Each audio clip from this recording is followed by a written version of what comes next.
دوستان، خوش اومدید به یه ویدیو جدید از این چنل. امیدوارم روز خوبی داشته باشید. امروز میخوام براتون چندین مثال از ریاضی پایه دهم فصل دوم و بخش رابطه شیب خط با تانژانت زاویه براتون چند تا مثال بزنم تا این بخشم بدونید مثالاشو به راحتی حلش کنید و در ضمن سابسکرایب یادتون نره و زنگوله بغلیشو هم بزنید که اگه ویدیو جدیدی براتون آپلود کردم اون بالا بیاد براتون ازش مطلع بشید. بدون اتلاف وقت بریم سراغ ویدیومون.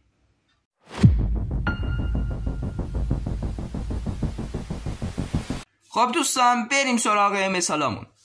خب فصل دوم رابطه شیب خط با تانژانت زاویه میخوام براتون چند تا مثال بزنم. خب بریم مثال اولمون نوشته با توجه به شکل زیر معادله خطی ال را به دست آورید. خب بچه ها ببینید اینجا ما میگیم مطابق شکل زیر خطی ال با جهت مثبت محور x ها زاویه 45 میسازد.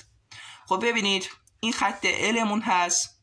خب ما میگیم با جهت در جهت مثبت محورها یعنی مثبت محور x زاویه 45 درجه میسازد، یعنی این زاویه. خب بر اساس اون میگیم که پس شیب آن برابر است با ما با توجه به اون میگیم m همون شیب mمون برابر است با تانژانت 45. ببینید برای پیدا کردن شیبمون همیشه از تانژانت استفاده میکنیم و اینجا هم ببینید چون 45 هست ما گفتیم تانژانت 45 که خودمون میدونیم از حفظ 1 هست. خب میایم پایین تر نوشتیم همچنین خط L از نقطه -2 یعنی این نقطه -2 و 0 عبور می کند. پس معادله آن برابر است با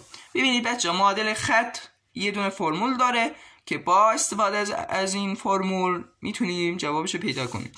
فرمولش هم y منهای y آ مساوی m x منهای x آ. خب y نداریم، y رو نداریم، می نویسیم y منهای y آ یعنی -2 شد اینجا. ببینید -2 شد اینجا y آ، پس -2 مساوی است با m 1 اومد، شیبمون 1 شد، x هم نداریم، x رو هم می نویسیم x منهای x آمون گفتیم باز 0 است. خب میگیم که از اینجا -2 اگه اینو ضرب درش کنیم میشه -2. خب -2 شد اینجا. خب اینجا هم یه دونه اگه جوابشو پیدا کنیم میشه x.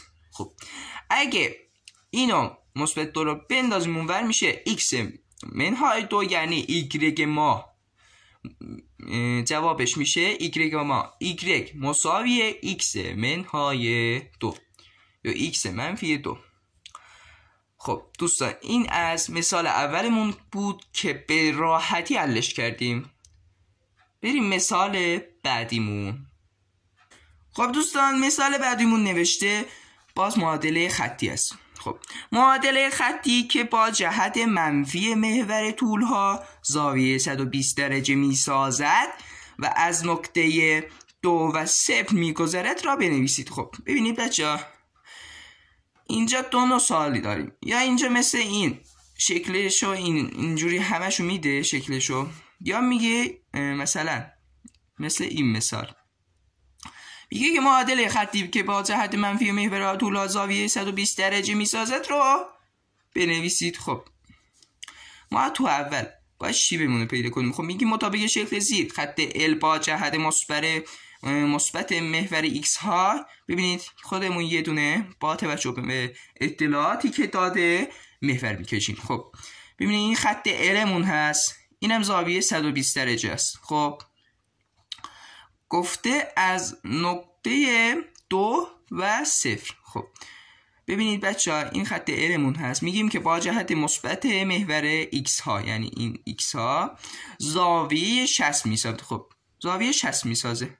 خب پس شیب آن برابر حساب. خب الان میگیم m مساوی است با تانژانت 60. چون اینجا 60 پیدا کردیم میگیم تانژانت 60 مونم رادیکال 3 هست. خب میام پایین تر میگیم همچنین خط L از نقطه 2 و 0 عبور میکند. پس معادله آن برابر است با خب همون فرمولمون رو می نویسیم x منهای x آ مساوی است با m x منهای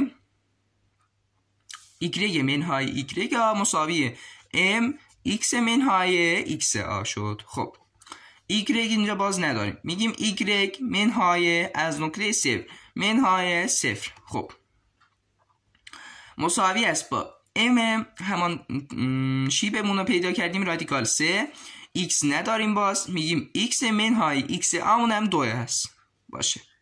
میایم پایین تر میگیم اگر این 0 خب بیاد اونور یعنی این y تنها میمونه. خب از اینجا هم جوابشو ببینید ضرب میکنیم به داخل پارانتز میشه رادیکال 3 x منهای دو رادیکال 3 بله منهای 2 رادیکال 3 صفر هم که اثر نداره. خب در جواب میشه که y مساوی رادیکال 3 x منهای 2 رادیکال 3 که این مثالم خیلی راحت حلش کردیم.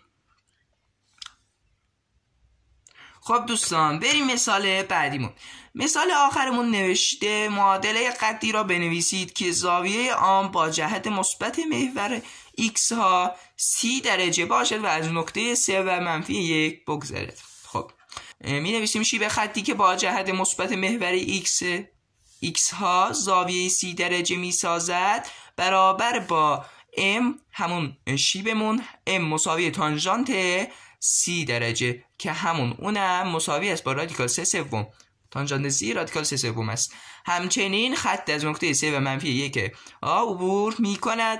پس معادله آن به صورت زیر است. خب اینجا ما اممون در واقع پیداش کردیم چون 30 گفته 30 درجه گفته. ببینید تانژانت 30 هم میشه رادیکال 3 سوم. میایم اینجا فرمولمون رو می‌نویسیم y منهای y آ مساوی m x منهای x آ. خب y نداریم، y منهای y آ همون منفی 3 هست چون اینجا منفی داریم منها داریم. خب اونم مثبت در منفی هم میشه منفی 3. y منهای 3 مساوی m رادیکال 3 سوم x نداریم x منهای x آمون منفی 1. خب از اینجا منفی 3 میره اونور y میمونه y مساوی رادیکال 3 سوم x. خب ضرب میشه. خب اینم منفی در من مثبت 1 میشه. خب اینم اگه ببینید رادیکال 3 سوم x اگه رادیکال 3 سوم رادیکال 3 سوم اگه ضرب بشه به 1 همون خودش میاد.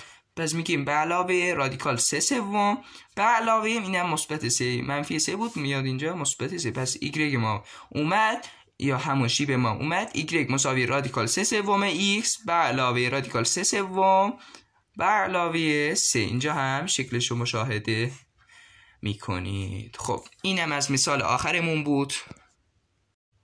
خب دوستان امیدوارم از این ویدیو هم لذت برده باشید. لطفاً حمایتم کنید، سابسکرایبم کنید و زنگوله بغلش هم بزنید که اگه ویدیو جدیدی براتون آپلود کردم اون بالا بیاد براتون. مرسی از حمایتتون.